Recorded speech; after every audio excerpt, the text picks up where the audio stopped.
Bonjour, Dr Mohamed Ibrahimi, pneumologue libéral à Casablanca. Tout d'abord, il faut rappeler que tout médicament a des indications et des contre-indications et une posologie qu'il faudra respecter. Les vasoconstricteurs type pseudoéphédrine ont subi une pharmacovigilance étroite du fait des éventuels accidents cardiovasculaires et neurologiques qu'ils peuvent occasionner.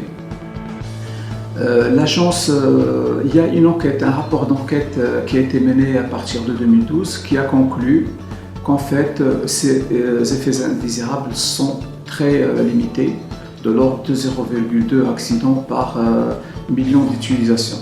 Ce qui veut dire que c'est très rare et qu'il faudrait respecter les posologies et l'indication. Les réseaux sociaux ont véhiculé une polémique sur la relation entre l'accident vasculaire cérébral et neurologique et ces vasoconstricteurs. Et donc, ils ont relié une fausse information. Et devant cette polémique, l'Agence nationale de sécurité des médicaments a mené une enquête depuis 2012 jusqu'en 2017 pour pouvoir voir est-ce que effectivement ces produits-là peuvent occasionner des accidents vasculaires cérébraux et neurologiques.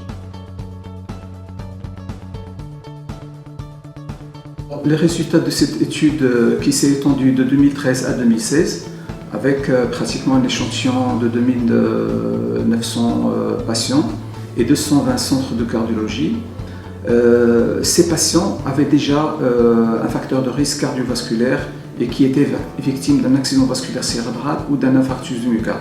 Donc ils ont utilisé le produit chez des gens à antécédent de risque et malgré ça, il n'y a pas eu d'aggravation de risque cardiovasculaire ou d'infarctus du myocarde chez cette population.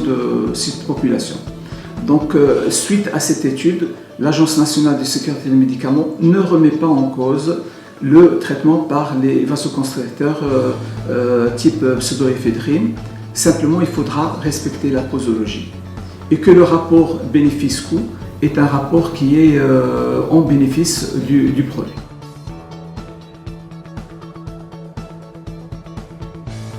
Suite aux résultats de cette étude, on peut dire sans réserve aucune que le patient marocain peut être rassuré quant à l'utilisation de vasoconstricteurs parce qu'il ne comporte pas de risque cardiovasculaire ou neurologique à partir du moment où on respecte la posologie et qu'on évite les contre-indications.